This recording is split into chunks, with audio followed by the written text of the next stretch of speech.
It's not a bird, it's not a plane, it's just some sad, lonely YouTuber talking about the Superman trailer in his red underwear. Real quick, if you want to check out my genuine first reaction to the trailer, you can watch that video right here. It's up right now on this channel. But without further ado, there's a lot to unpack with this trailer, so let's just start from the beginning and talk about what I liked and disliked along the way. We get our first look at Superman's best friend, Krypto. On another planet, he was just man's best friend, but on Earth, he's a god amongst dogs. And I like this. Whenever you can introduce a character that has a pet sidekick, I think it instantly makes them more likable and almost humanizes them because we can all relate. Who doesn't like a dog? I mean, come on. If you don't, you're a monster. But with all that said, I have a weird theory, and maybe they won't do this because it would go too dark and too evil. But if you truly want to solidify Lex Luthor, played by Nicholas Hoult, as the true villain and make audiences hate his guts, at one point, Lex Luthor should take out Krypto the dog. Okay, maybe that's way too dark, but if they did commit to that idea and they went that dark, it would almost be like John Wick meets Superman.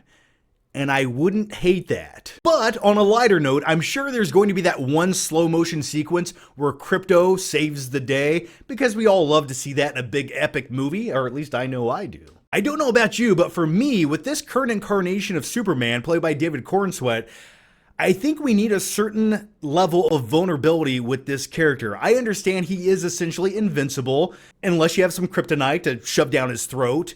But other than that, I want to see a Superman who gets bumps, he gets bruises, and he gets beat up along the way until he becomes the real Man of Steel. But at this point in this journey, he's sort of a dude learning the ropes. He's getting used to being Superman, and he's not going to perfect it, because at the core of who he is, he's just some dude from another planet who crash landed here. And speaking of Superman, aka Clark Kent, we do get some shots of him with a broccoli haircut. And if he's supposed to be a nerdy reporter who you cannot ever imagine as the Man of Steel flying through the sky, that's definitely the haircut to give him. I would never imagine that guy had superpowers, never once. And I say all that because the last incarnation of Superman, played by Henry Cavill, which I love, and I really love Man of Steel, and I will defend that movie until the day I die. I saw it like 5 times in theaters, and it was a little bit dark and gloomy and Zack Snyder-ish, but I enjoyed what we got with that film, and I'm okay with a new interpretation. I think it's time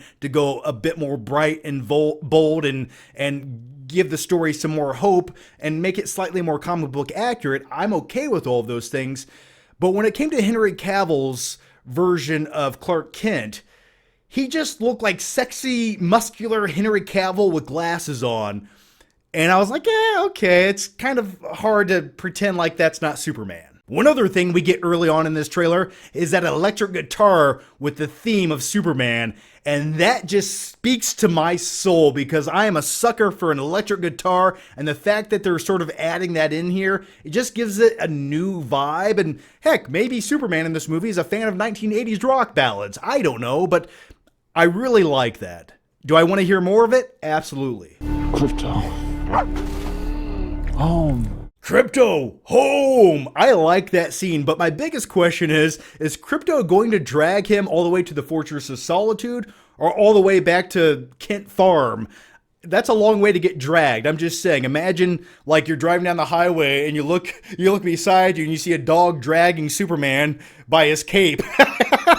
One of my favorite shots in the trailer is a slow-mo shot of Superman saving the little girl. And as awesome as it is to see Superman flying a million miles per hour or holding up an airplane, it's the small little moments like this of heroism that I think define Superman. Let's keep going. And then we get us some Nicholas Hoult as Lex Luthor with a bald head. Hey, I will take anything over this any day. Any day! I will take anything! Ah! Ah! I'm sorry, I've had way too much iced coffee and caffeine this morning. But the next shot I quite enjoy is the little kid holding up the Superman flag. And if Superman does not show up to save this kid, I'm going to be demoralized. I'm just putting it out there. One other small little detail I want to talk about in this trailer, and trust me, we will talk about the color grading and a lot of things that I didn't like about the trailer. So if you're feeling cynical, just hang on, I'll get there. But the scene where Superman's walking into a building and someone throws a pop can at the back of his head, Listen, I'm a risk taker, okay? There's a lot of things I would do in life, but I probably would not throw a soda can at the back of a guy who has godlike powers who could instantly just rip my head off my shoulders.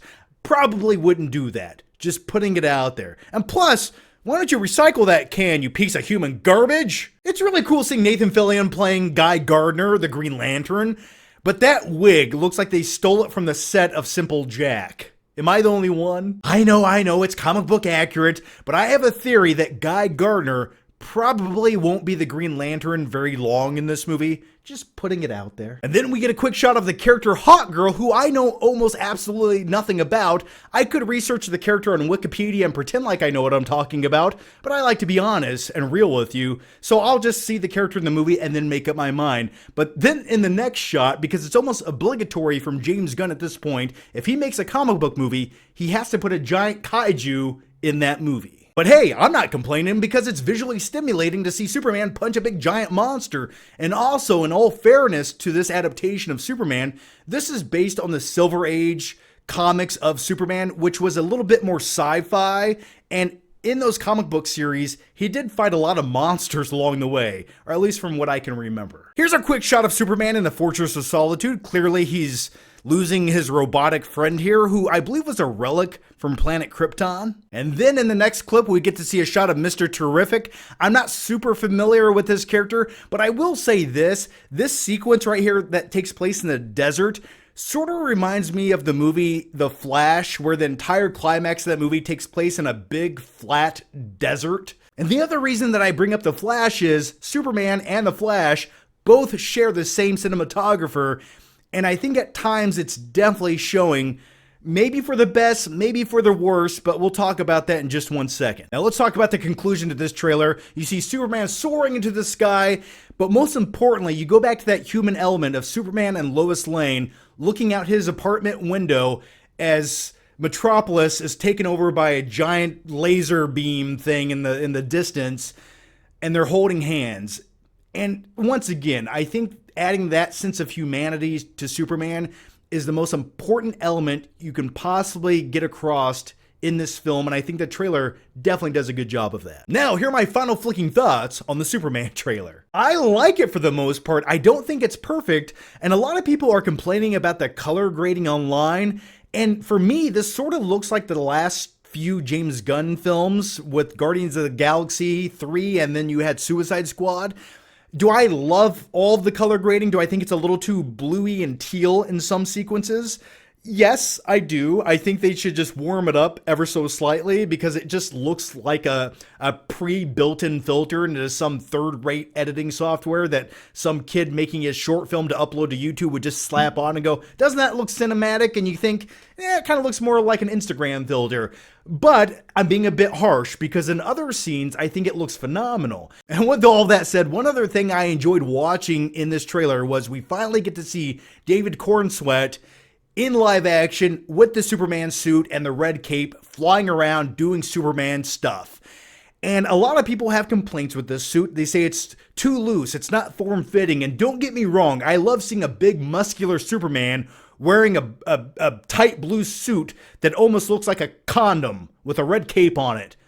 I love things like that. Does that sound weird? Yes, but I'm going to stand by it. But in this interpretation, the suit's a little loose because maybe it's not actually his suit. It's his father's suit that he put in the spaceship with Kal-El when he came to Earth. So he hasn't quite grown into the suit yet. And the last thing I want to say about the Superman trailer is DC has a lot hinging on this. This is a very important trailer to get right, and most importantly, this is a film that needs to resonate with people and feel captivating because this is the foundation of everything that DC wants to build in the future when it comes to comic book movies. And I'm just hoping that this movie is successful because I want to see a good Superman movie. I don't want to go see a bad Superman movie, but if this movie is critically and financially successful, it guarantees that we will get a Batman the Brave and the Bold movie, which is what I'm really hoping to see one day. That's Like, I like me some Superman, but Batman, inject that into my veins, give it to me now. When it comes to this trailer, I'm cautiously optimistic, and I do have hope for the movie being great when it's released July 11th,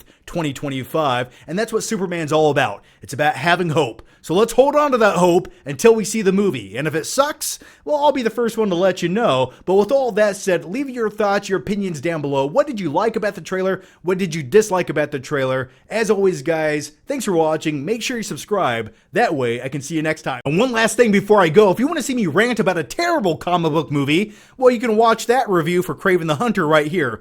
As always, guys, thanks for watching, and I'll see you next time.